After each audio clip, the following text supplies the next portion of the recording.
Who's to say if, it hadn't have been for him first. Do you remember him? If you grew up listening to soft love songs in the late 70s, chances are you remember Andy Gibb. He was the golden boy of pop, young, handsome, with a voice that melted hearts. His songs played on radios everywhere. His smile was on magazine covers, and for a brief, shining moment, he seemed to have it all. He was the youngest of the famous Gibb brothers, the Bee Gees, and carried their charm, talent, and name into his own spotlight. But behind the fame and the millions of adoring fans was a boy who wasn't ready for the weight of it all. Andy's story is one many remember, not just for the music, but for the pain that followed. A short life filled with beautiful songs and silent struggles. If you lived through that era, if you still hum his melodies sometimes when no one's around, this is for you. Let's take a look back at the life of Andy Gibb, a bright star who rose too fast and fell too soon. He was the youngest of the Gibb children, born when the family was still searching for a better life. In 1958, little Andrew Roy Gibb came into the world in England, but within months, his parents packed up everything and took their children across the ocean to Australia, chasing hope on the other side of the world. For those who remember the Bee Gees' early days in small Aussie clubs, you may also recall a tiny blonde boy running around backstage. That was Andy. He was cheerful, full of mischief, and always smiling, the kind of child who could charm you with just a look. But even then, there was something restless about him. Andy didn't like school.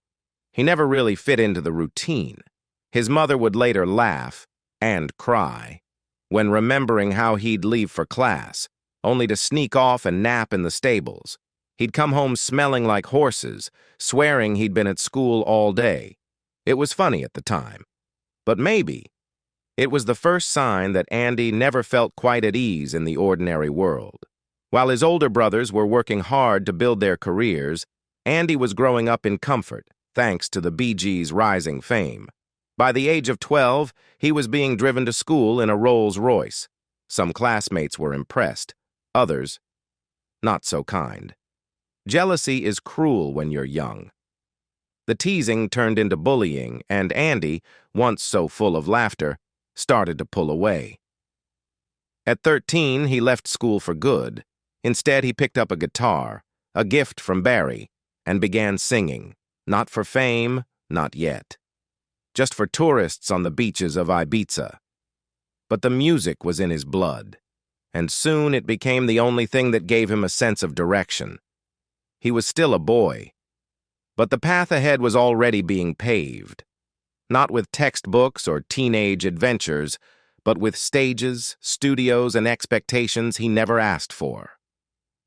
By the time Andy was 16, the music had fully taken hold of him.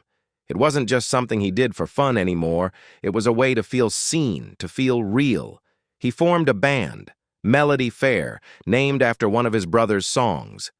The dream was simple, to make music, to be heard, and maybe, just maybe, to be more than the youngest Gibb. For those who followed the Bee Gees' journey, you'll remember how Australia shaped them. It was there they learned to survive, to perform, to fight for every chance they got. And so Barry, ever the big brother, encouraged Andy to do the same. Start fresh in Australia. Earn it, like they did. So Andy went back. He brought his bandmates with him, full of plans and excitement. His sister Leslie welcomed him with open arms, and for a brief moment, it felt like the start of something real. He performed on local TV, wrote songs, and tasted his first small bites of fame. But something was already different. Unlike his brothers, Andy didn't arrive in Australia poor and unknown. He had money, comfort, and very little reason to struggle. His bandmates worked odd jobs to afford meals. Andy partied. He drank. He disappeared for days. The rhythm of hard work was broken by distractions, by girls, by nightlife. And slowly, the band fell apart. They went home. He stayed behind. Andy tried again with another group, Zenta, and even managed to release his first single, Words and Music. It wasn't a hit, not yet, but the voice was there, the charm was there, the potential undeniable. At just 18, Andy married Kim Reeder, a girl he had known from school. It was sudden. They were young, too young, and the spotlight hadn't even fully found him yet. But it was coming. The next year, in 1977, Andy moved to the United States. His brothers were already superstars. The Bee Gees were everywhere. And now, the youngest Gibb was stepping into their world. He had the name, he had the voice, and he had no idea what was waiting for him on the other side of fame. When Andy arrived in America, the red carpet was already rolled out. His brothers welcomed him into a world of success they had built from the ground up. The Bee Gees were at the height of their fame. Their music dominated the charts. Their style defined an era. And Andy, with his golden hair, soft voice, and undeniable charm, fit right in. In April 1977, his first solo single was released, I Just Want to Be Your Everything. Written by Barry, backed by Joe Walsh from the Eagles, the song was an instant hit. By summer, it was #1 on the Billboard Hot 100. And just like that, Andy Gibb wasn't just the Bee Gees' little brother anymore. He was a star. For those who lived through that summer, you might remember how Andy's songs were everywhere. His debut album, Flowing Rivers, followed later that year, and with it came another chart topper, Love Is Thicker Than Water. He was only 19, but already he had 2 #1 singles to his name. Fans adored him. Teen magazines couldn't get enough. He had the smile, the sweetness, the voice that made people believe in love again. But behind the covers and cameras, Andy was drifting. The fame came fast, too fast, and Andy, still so young, didn't have the strength to stay grounded. Parties became routine. Late nights blurred into early mornings. The charm that had once lit up every room began to dim under the weight of exhaustion and expectation. He started experimenting with drugs, first occasionally, then more often. Cocaine, in particular, became his escape. It was everywhere in the industry, and for someone as eager to please as Andy, saying no wasn't easy. He spent freely, on parties, on drinks, on people he barely knew. He wanted to make everyone happy. But slowly, he was losing himself. His wife, Kim, couldn't take it. She left and returned to Australia. What neither of them knew then was that she was pregnant. Their daughter, Peta, was born 10 days after their divorce was finalized. Andy would never truly know her. To her, he remained a distant voice on the phone, a stranger with a famous name. Still, the music didn't stop. Not yet. In 1978, Andy released Shadow Dancing. The title track, written with all 3 of his brothers, became his third #1 hit. He had done what so many dreamed of, 3 #1 singles in a row, a record-breaking achievement for a solo artist. But with every chart topper, the cracks grew deeper. Fame had opened every door. But behind them, Andy found temptation, loneliness, and a growing darkness he didn't know how to escape. Success kept coming, but Andy was already slipping. Behind the golden records and sold-out appearances, his life was starting to unravel. He was only in his early 20s, yet he looked tired, lost. He had money, fame, and the love of millions. But inside, he was fighting a quiet war no one could see. The parties got bigger, the nights got longer, and the cocaine, it became constant, not just for fun anymore, but as a way to cope, a way to stay awake, a way to keep going.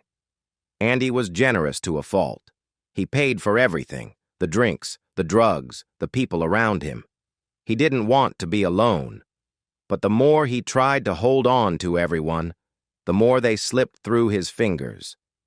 When Kim left, he begged her to stay. But it was too late. She boarded a flight back to Australia, carrying a child he didn't know he would never meet. In interviews, she would later say Andy was kind, always kind, but the drugs changed him. and it was the drug she couldn't live with. Alone again, Andy threw himself into his second album, Shadow Dancing. The title track, a vibrant disco anthem, became his biggest hit, staying at #1 for 7 weeks. But even as the crowds cheered and the music played, Andy was drifting further from himself. Those close to him began to worry. His behavior became unpredictable. He would miss interviews, skip rehearsals, cancel shows last minute. He seemed anxious, distracted, sometimes completely absent. Rumors started spreading. The smile in the magazines wasn't the whole story anymore. Then came the headlines. He was detained at the airport for carrying a firearm. Another time, several grams of cocaine were found in his bag. Photos of Andy in handcuffs made their way to the front pages. For fans who remembered his soft love songs, it was a painful image to see. Still, he tried to hold on. In 1980, he released After Dark, with hits like Desire and a duet with Olivia Newton-John, I Can't Help It. The two grew close, not just in music, but in life. For a moment, it seemed like Andy might find steady ground again. But that moment didn't last. His next relationship with actress Victoria Principal would make headlines. And heartbreak. She was older, glamorous, and already part of Hollywood's fast-moving world. Andy fell hard. His family disapproved. They feared she was a bad influence, and they were right. Instead of saving him, the relationship pushed him further into addiction. The two recorded a duet, All I Have to Do Is Dream, a haunting title in hindsight. It would be Andy's final single. By now, he was unraveling fast. He was drinking heavily, disappearing for days, missing more shows than he attended. At airports, security began to recognize him, not as the teen idol from magazine covers, but as a risk. His once bright future was dimming, and those who loved him could only watch as the boy they knew disappeared into the shadows of his own fame. By 1981, the Golden Boy had become a ghost of himself. Andy was fired from Solid Gold, the music show he had been hired to host. At first, audiences were thrilled to see him on TV again. But behind the scenes, he was spiraling. Missed tapings, slurred words, sudden disappearances. The network had no choice. His relationship with Victoria Principal, once the subject of every magazine, ended in heartbreak. She walked away, married someone else, and Andy collapsed. He shut himself away.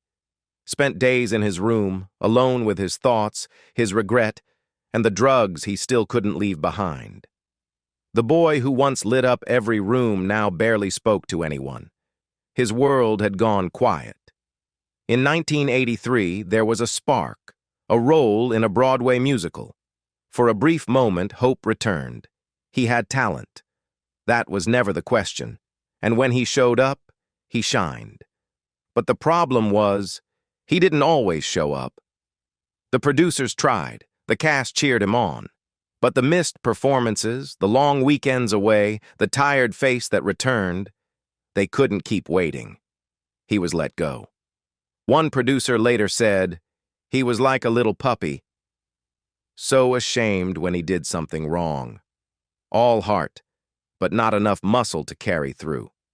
By 1986, Andy Gibb, who once earned his first million before turning 20, was bankrupt. He had just $7,000 to his name and more than $50,000 in debt. Those close to him said he was spending $1,000 a night on drugs at one point, trying to numb a pain he couldn't quite name. There was another collapse, another hospital stay, and finally his family intervened. He was checked into the Betty Ford Center, the last hope. And slowly, something started to shift. He got clean. He smiled again. He even chased a new dream, becoming a commercial pilot. No one saw that coming. His brothers were skeptical, but Andy proved them wrong. He studied, trained, and by the end of 1987, he earned his license. It was quiet work, honest, grounded. For the first time in years, Andy seemed at peace. He started writing music again. He reached out to Barry, who helped arrange a new record deal in Europe. There were meetings, plans, a new beginning. But then, the panic attacks returned. Andy flew to England, ready to restart his career. But the pressure, the fear, the weight of everything he'd lost, it came rushing back. He missed the meetings. The deal fell through. The songs were shelved. His family said the problem wasn't just drugs anymore. It was deeper. Andy didn't know how to fight life itself. He didn't know how to defend himself from himself. In February 1988, Andy began to fade again. The panic attacks returned, stronger, darker, and harder to hide. He wasn't using drugs anymore, but the years of damage, both physical and emotional, had taken their toll. He spent his final days quietly, with his brothers close by. There were no flashing lights, no screaming fans, just silence. And a boy who once had everything, now carrying a heart too tired to go on. On March 7th, just 2 days after his 30th birthday, Andy complained of chest pains. He was taken to hospital. For a moment, it seemed like he might pull through. But 3 days later, on March 10th, 1988, he slipped away. The doctors said it was myocarditis, a condition brought on by years of cocaine abuse. His heart simply stopped. He was 30. His family was devastated. Maurice later shared what so many regret in moments like these. The last conversation they had was an argument. He told Andy to pull himself together, told him he was wasting his life, and then he was gone. I was angry, Maurice said, and I regret it every single day. A week later, the Bee Gees went into the studio. They tried to record, but Barry and Robin broke down. Maurice walked out. The grief was too fresh, too heavy. A month later, they returned, and together they recorded "Wish You Were Here." It wasn't just a song, it was a farewell. Andy Gibb was buried at Forest Lawn Memorial Park in Hollywood Hills. A boy once full of light, now remembered by those who still hum his melodies, years, even decades later. He was more than a teen idol. He was a dreamer, sensitive, gentle, and unprepared for the weight of a world that moved too fast. He flew too close to fame, and it burned his wings. But for those who remember, who truly remember, Andy Gibb will always be more than the headlines, more than the fall. He will always be that soft voice on the radio, that smile on the magazine cover, that song that still plays when no one else is around.